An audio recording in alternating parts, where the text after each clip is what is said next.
Voltar agora a falar sobre a morte do cantor Prince, que é a outra notícia triste desse dia. O músico foi encontrado morto na casa dele em Minnesota, nos Estados Unidos. E eu vou conversar com a Candice, né, sobre as informações que ela pode trazer para a gente. Candice, o que você traz para a gente, portanto, de informações sobre a morte do cantor Prince aos 57 anos? Boa tarde para você. Olá, Maria, boa tarde a todos.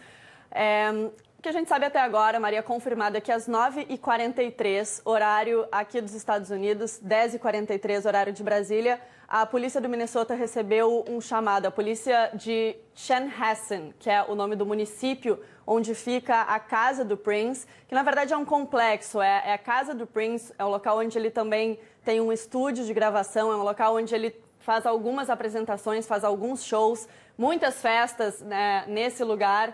E, inclusive, na semana passada, ele chegou a fazer uma festa íntima, um concerto íntimo para alguns amigos próximos no local de residência dele. Então, hoje, às 10h43, horário de Brasília, a polícia recebeu um chamado a respeito de uma emergência médica nesse local. A gente não sabia que tipo de emergência era essa, se era referente ao músico ou se era referente a alguma outra pessoa que trabalhava na casa ou alguém que morava junto com o Prince nesse lugar.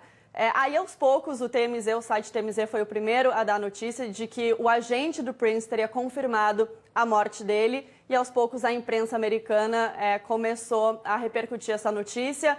A AP, a agência de notícias AP, confirmou a morte do Prince e, por enquanto, a gente está atribuindo essa informação à AP, que é uma das agências de notícias que está confirmando a morte do Prince aos 57 anos. Nesse momento. A gente sabe, Maria, que há algumas semanas o Prince estava no meio de um tour e ele chegou a cancelar 2 shows dessa turnê, um deles foi em Atlanta. Segundo o agente dele, logo depois do cancelamento desse show, ele estaria voltando para casa no avião particular. Esse avião teve que fazer um pouso de emergência porque ele não estaria se sentindo bem. Isso não foi divulgado na época, há poucas semanas. O que a gente soube depois é que ele estaria com um forte resfriado, uma gripe forte, na verdade, que aqui nos Estados Unidos eles chamam de flu, né? Que é aquela gripe que a pessoa tem febre, enfim, e que ele estaria passando mal por causa disso, mas aí depois começaram a surgir boatos de que ele teria algum outro problema de saúde que não veio a conhecimento do público e até agora a gente não sabe qual é a causa da morte do Prince, Maria. Aos poucos a gente vai apurando essas informações, a qualquer momento eu volto aqui, posso voltar a falar com vocês aqui no Estúdio I, à medida que a gente tiver mais informações a respeito da morte do Prince. Mas o que é inegável, né, Maria, é o legado que ele deixa para a música. O Prince que misturou aí vários gêneros, foi do funk para o soul, new wave, jazz, enfim, ele nasceu em 1958, em Minneapolis, venceu 7 Grammys, 1 Globo de Ouro e 1 Oscar, Maria. Obrigadíssima aí pelas informações. O Prince compôs sua primeira música aos 7 anos de idade. Foi assim, esse talento, né, super precoce. Diga, Tom. A Candice lembrou ali que ele ganhou o Oscar. Ele também se arriscou no cinema várias vezes, como trilha, né? E o Oscar, desculpe. Ele se arriscou no cinema algumas vezes. O primeiro filme é o Purple Rain, acho que é de 81. Bem lembrado. O Purple Rain é de 84, eu tinha anotado aqui. Esse filme é um filme um pouco autobiográfico, né? Que o Prince tinha sérios problemas com o pai dele, que também era músico, pianista de jazz. Nesse filme ele é meio autobiográfico, meio ficção. Na época foi a trilha sonora que mais vendeu até aquele momento, vendeu absurdamente. Várias músicas emplacaram na parada. Depois ele fez um filme mais ficcional, o Under the Cherry Moon, que era gravado na Riviera Francesa, em preto e branco. Esse filme passou batido, ninguém viu. E finalmente ele fez um concerto filmado, que é o Silent Times, que para mim é o melhor disco dele. Ele fez um concerto filmado, lançado nos cinemas mundialmente. É uma maravilha, assim, para quem nunca viu Prince, tem que ver obrigatoriamente esse filme concerto.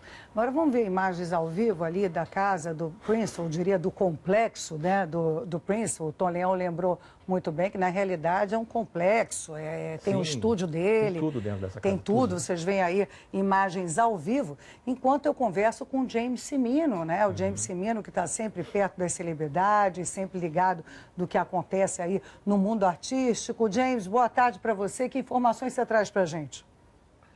Olha, basicamente eu trago praticamente as mesmas informações que a Candice deu. Ele foi encontrado morto no estúdio dele e a Associated Press confirmou a morte com a representante dele.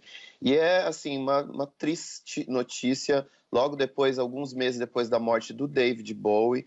E eu acho que é legal falar disso, que o Prince, junto com a Madonna e o Michael Jackson, eles eram a trinidade do pop nos anos 80. Eles três foram os primeiros artistas a conseguir contratos de 100 milhões de dólares e, né, na época, a imprensa explorava uma certa rivalidade entre os três, o que, na verdade, era uma bobagem, porque cada um tinha um estilo de música e de apresentação muito diferente. Mas os três, coincidentemente, nasceram no mesmo ano. O Prince em junho, a Madonna e o Michael Jackson em agosto.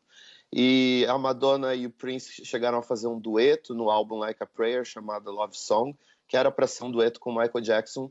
Então, a história desses três artistas, elas se confundem de alguma forma, porque eles foram os que criaram a expressão nos anos 80 megastar, que eles eram assim estrelas maiores do que qualquer outro artista que já apareceu na época. Provavelmente aqui na Calçada da Fama, eu moro aqui perto, vai ter alguma homenagem a ele na Estrela. Eu vou dar uma andada por ali mais tarde para ver, porque quando o Bowie morreu, os tributos ao Bowie ali na Calçada da Fama eram muito presentes. É bem possível também que haja algum show tributo ao Prince, porque tem uma banda aqui chamada Pop King Prince. E na Calçada da Fama, eu sempre ando por ali e cruzo com um cover do Prince, que fica ali cantando, não muito bem, obviamente, mas eu acho que a notícia ainda vai repercutir bastante por aqui, porque ele foi uma inspiração muito grande, especialmente para os artistas da Black Music aqui nos Estados Unidos. Estou muito, muito, muito triste. Também, Tímino. Lembrei, o Tímino lembrou aqui, né, a data 58, né, a data icônica, que é o ano que o rock estourou. Quando Elvis explodiu. Pois é, olha que foi ano. 58 que nasceram essas três pessoas, cara, incrível isso. Claro que o Prince está arrepiado, no... assim, de pensar nisso. com uma diferença de poucos meses um do outro. Ele nasceu em 7 de junho, a Madonna em 16 de agosto e o Michael em 28 de agosto. Foi uma conjunção de planetas incrível essa. Não é? E o Prince, Impressionante. evidentemente, está no Hall da Fama do Rock, né? Ele está no Hall da Fama do Rock desde 2004. E eu estou aqui com dois grandes fãs de Prince, né? O Tom Leão e o James Cimino aí lamenta, e evidentemente todo mundo lamenta, né? Porque o Prince, claro, né? A indústria fonográfica tem mania de tentar rotular os artistas. O Prince era aquela coisa absolutamente diversa, né? Você não consegue encaixar ele. Qual é o estilo do Prince? Como é que você me responderia? Cara, ele é música. Ele é música. Ele é uma explosão nuclear de música. Isso é genial. Ele é música. E Maria, eu estava lembrando rapidamente que o Prince só veio ao Brasil uma vez, não é? Que foi no Rock in Rio de 91, que ele fez 2 shows. O primeiro foi totalmente anticlimático, começou bem atrasado, e ele fez uma jam session. Não tinha músicas inteiras, eram só jam session. Mas no segundo ele fez um show espetacular, maravilhoso, inesquecível, que até o Chachel lembrou aqui no WhatsApp que ele puxou gente da plateia para dançar com ele, e uma dessas pessoas era a Márcia Vulcão, cantora da Blitz, que na época já tinha saído da banda. Sensacional. Isso foi um momento incrível, ela dançou em cima do piano, ele improvisou, foi maravilhoso. Olha, eu tenho que chamar um intervalinho, eu agradeço aqui a participação do James Cimino, direto de Los Angeles, e daqui a pouco a gente volta, né, falando da morte do Prince e falando também do desabamento de parte da ciclovia na Avenida Niemeyer, no Rio de Janeiro, já já.